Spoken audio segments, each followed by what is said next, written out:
Illini men's basketball hosting two top prospects and an Illinois versus Kansas Week 2 preview. Locked On Illini, let's go.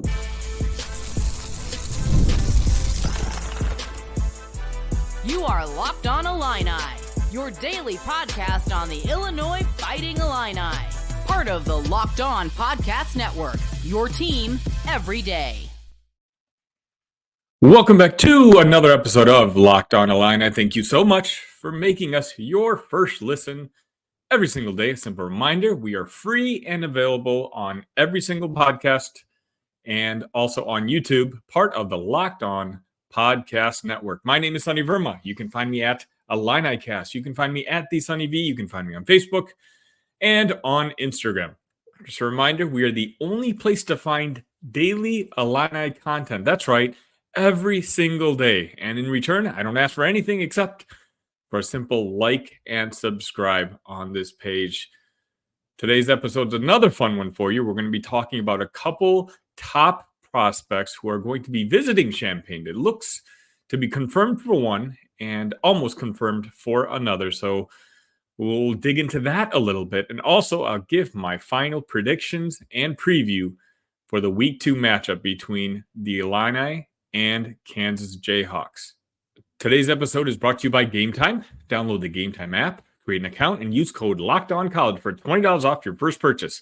Terms apply. Download Game Time today. What time is it? Game time. So as I mentioned right off the bat, Illinois basketball is going to be hosting two players possibly in the 2025 class. And the first one I've kind of mentioned already before on a previous episode of Locked On Illini, but I'll kind of jump right back in. His name's obviously Brandon Lee. He's a four-star prospect. He's a guy from Puerto Rico, which tells you, if you know anything about Illinois basketball, where and who he's associated with. And that's Orlando Antigua. This seems to be an Orlando Antigua recruit. Now, Brandon is a 6'2" scoring guard, rated 114 in the composite. Again, a four-star, but when you look at his scholarship offers list, it doesn't really scream four-star at you. Obviously, you have Illinois, and then you also have other schools like Duquesne, Mississippi State, Missouri State, and New Jersey IT. Again, not exactly the type of teams you'd associate with trying to get a top 115 type of player. Now, Brandon, I think, is a talented player, and I've actually talked about this in that previous episode. I think the relationship with Orlando and Brandon is one that if Illinois decides to push, Brandon will be an Illini. Brandon will be visiting September 21st to 23rd. And again, I'm going to be curious to see whether Brad Underwood is ready to take on Brandon's commitment. Why do I say it that way? When you think about Caden Boozer, when you think about Jasper Johnson, those were top 15, if not top 10 type of players who were obviously guys who were going to command big attention, NIL funds, and were going to make headlines when it comes to recruiting. I don't think Brandon Lee will. Now, that doesn't mean I don't want Brandon Lee on this team. I've seen some tape on him, and I do think he's going to take a year or two in order to be able to really contribute as a Big Ten player. But you know what? That's kind of okay. In today's modern day college basketball world, you can't have 10 guys making six figures in NIL all wanting to play 25 to 30 minutes. I think Brandon, through his relationship with Orlando, may come with the understanding that there's some development that needs to be done. And I hate to word it this way because I know it's a turnoff for a lot of you, but if you kind of equate the Illinois' NIL to what a salary cap would look like at the professional level, I don't think Brandon Lee would cost all that much money. And so to have a talented player, again, a four-star is still a four-star, who's willing to accept a smaller role, a minor role, and not take up too much of the NIL funds so that you can still continue to be aggressive with other players, I think this is a move that I would make if the staff thinks he's good enough to become an Illini. And it's certainly one that could very well happen the week he visits.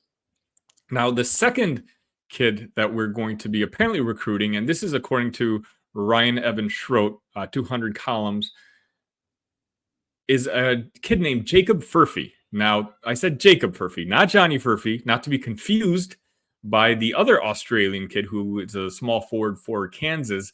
Jacob is a 6'4", 6'5" combo guard. Now, I've seen some places call him a point guard, and I've seen some people call him a two guard. And quite honestly, from the tape I watched, he looked a little bit more like an off-wing player, only because the kid can score. The kid can really score. Now, granted, full disclosure, I couldn't find much tape on him. And so this is almost kind of reminding me of the whole Kasparis recruitment, in the sense where it's an international kid, kind of comes out of nowhere. Now, obviously, Kasparis was really last minute. And this Jacob Furphy, I believe he's visiting us and then UConn essentially immediately afterwards.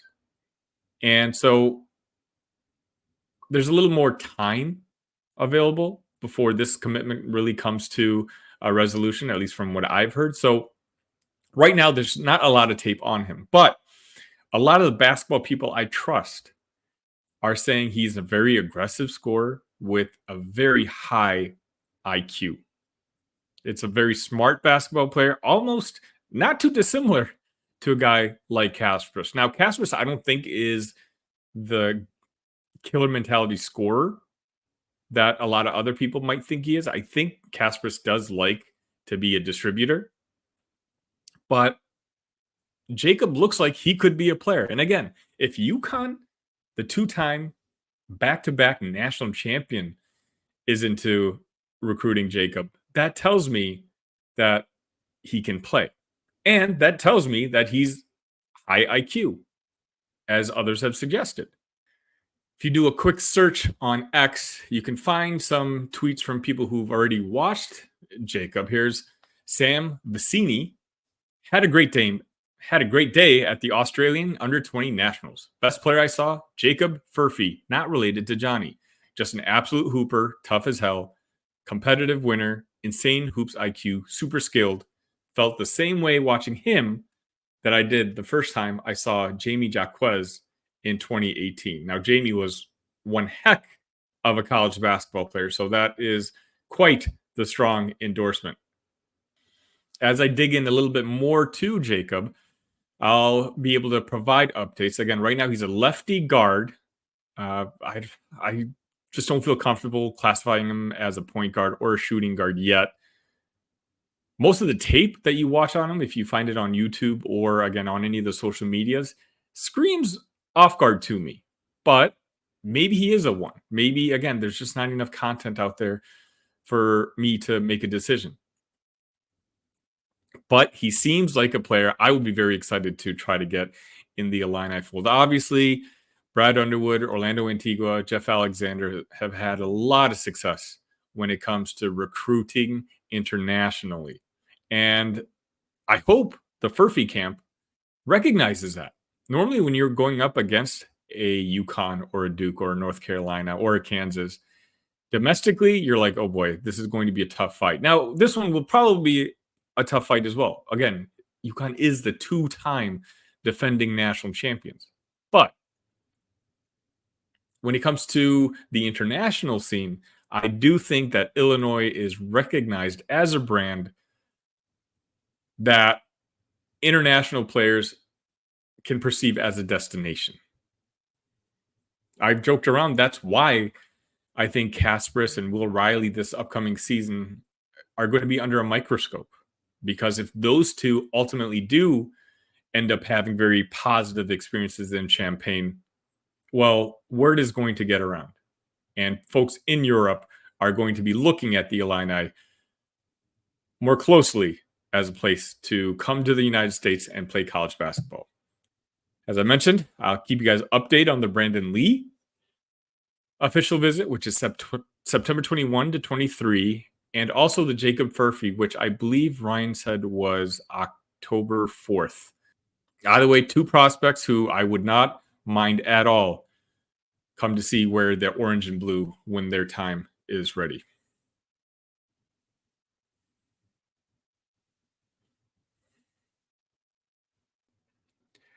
When you're hiring for your small business, you want to find quality professionals that are right for the role. That's why you have to check out LinkedIn Jobs. LinkedIn Jobs has the tools to help find the right professionals for your team faster and free.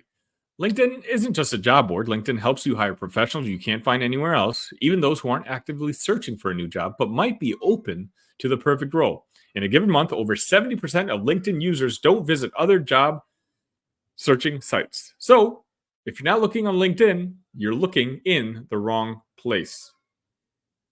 Post your job for free at linkedin.com/lockedoncollege. That's linkedin.com/lockedoncollege to post your job for free. Terms and conditions apply.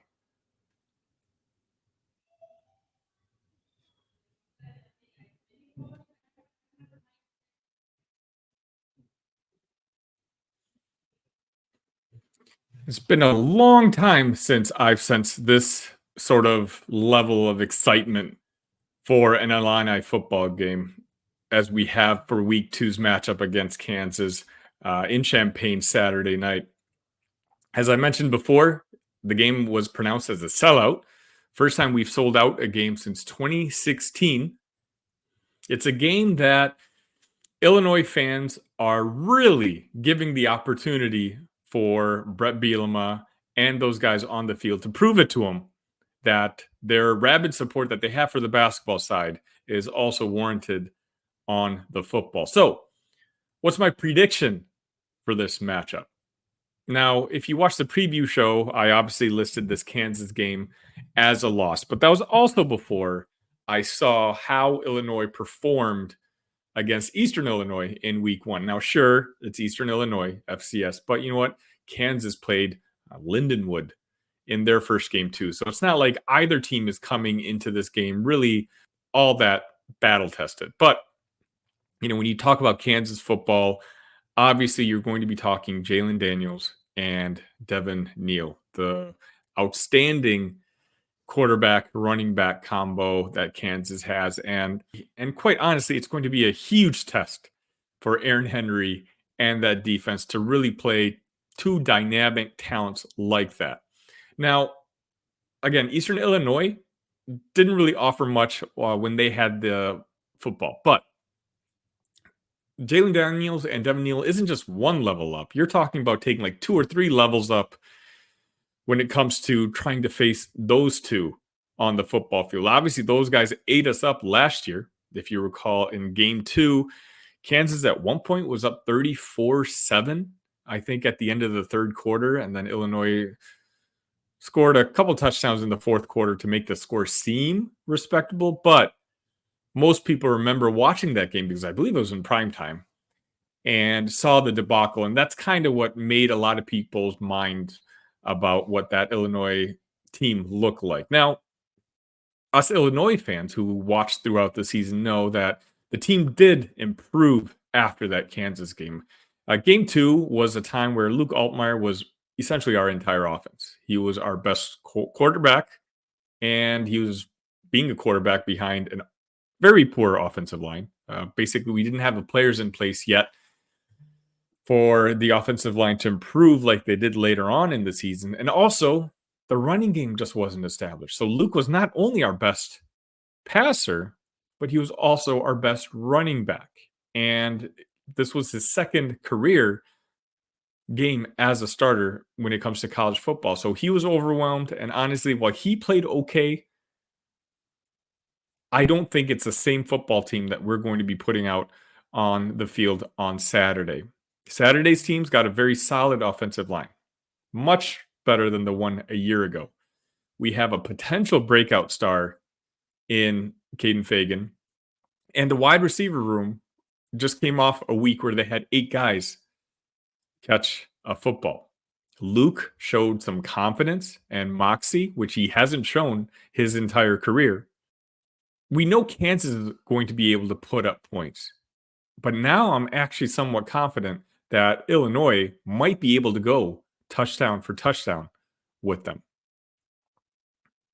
Now, I just talked about the wide receivers, of which it looks like we have a very strong group, but they're going to be tested against Kansas's defensive backs, who are it's one of the better secondaries in the country. And that's why I think this game is going to come down to time of possession.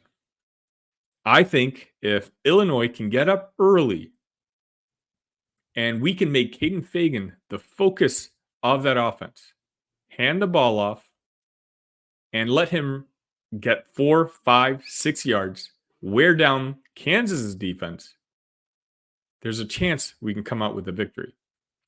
If we let Daniels and Neal control the game, we just don't have the dynamic players to match those two.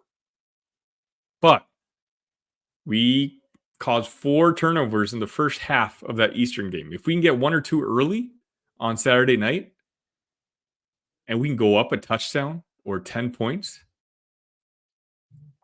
all of a sudden, I think that Illinois, which has essentially built itself as a typical Bret Bielema team, will have a chance, an opportunity to come out of Saturday with the victory.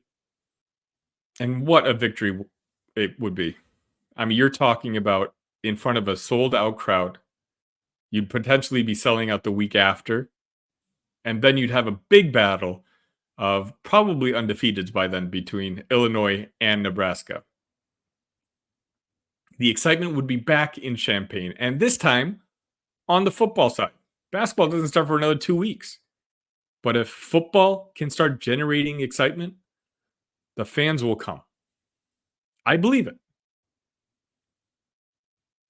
Bret Bielema has built a very strong football program here. They just need to kind of prove it on the field.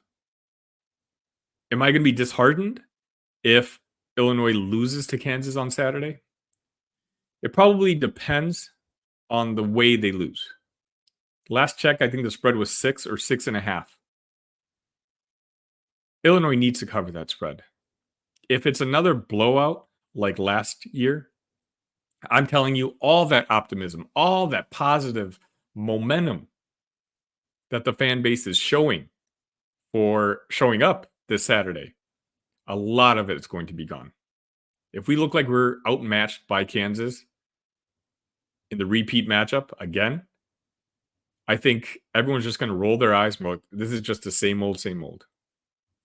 But if this is a competitive game, again, most of us remember watching that Kansas beatdown that we got a year ago. If this is a competitive game, if Illinois looks like they're a legitimate football team. Now, keep in mind, Kansas is one of the teams projected to possibly win their conference. Illinois, not even close. Illinois, our goal right now is to finish somewhere in the middle of the Big Ten. So if we can compete with Kansas, I think that we can still contain some of that positive momentum that we have moving forward. And then who knows? Like we'll give ourselves a shot at beating one of the toss-up games later on in the season to try to make us bowl eligible. But my ultimate prediction, Kansas 34, Illinois 31. Now, I consider that pretty optimistic, especially after last year's game. But I'm just simply going to stick to my preseason prediction. I think Kansas is actually a very good football team. They've got a lot of players who were on last year's team returning this season. Illinois is a much improved team from last year. But I just don't know if they're quite at the level of what Kansas is right now. Is that disheartening? Maybe, especially with the whole Lance Leipold and Bret Bielema career track over the last couple of seasons, them being the 2 final options for Josh Whitman to hire as the Illinois football head coach. But Lance inherited a lot of his players from Les Miles. Bret Bielema inherited a completely bare cupboard. Sure, he had some stars on the team in the sense of Devin Witherspoon, Johnny Newton. But when it comes to recruiting and just having a foundation for a football team, Bret had very little and quite honestly has done a very good job. I'm actually interested to see what Lance is able to do when some of the stars that he inherited all graduate. So my final prediction is a 3-point close loss to Kansas, but one that's going to continue to have me feeling optimistic moving forward with this season. Now, just keep in mind, win or lose, I will be going live immediately after the game, certainly on this channel and quite possibly also on my other channel at IlliniCast. So make sure you follow that on X and on YouTube as well.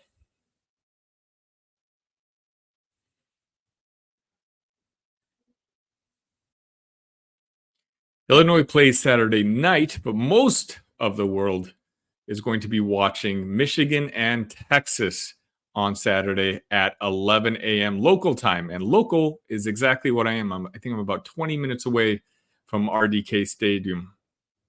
Now, the game is being played in Michigan, but if you're interested in going, definitely take a look at the Game Time app. Game Time has a new feature called Game Time Picks that makes getting tickets for your favorite live events even easier. Game Time Picks filters out the fluff to show you only the incredible deals on great seats, so you don't have to waste time searching through the thousands of tickets.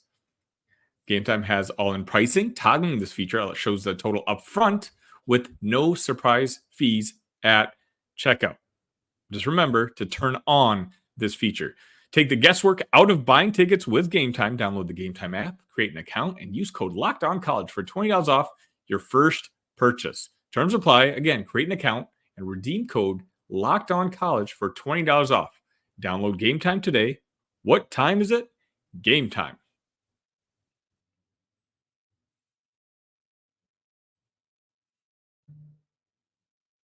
And that's just about going to wrap it up for today's episode of Locked On Illini. Thank you for making us your first listen today. Now go check out Locked On College Football Podcast. From NIL deals to never-ending conference realignment rumors, Spencer McLaughlin gets you ready for an exciting season on the gridiron. You can find the link to Locked On College Football in the description, so you don't need to search. Part of the Locked On Podcast Network, your team every day. Please, on your way out, hit that like button, hit that subscribe button.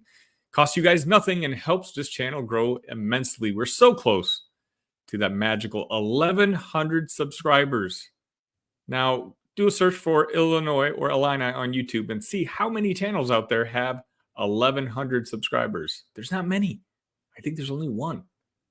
So let me be number 2. Again, also follow me on Instagram, on Facebook.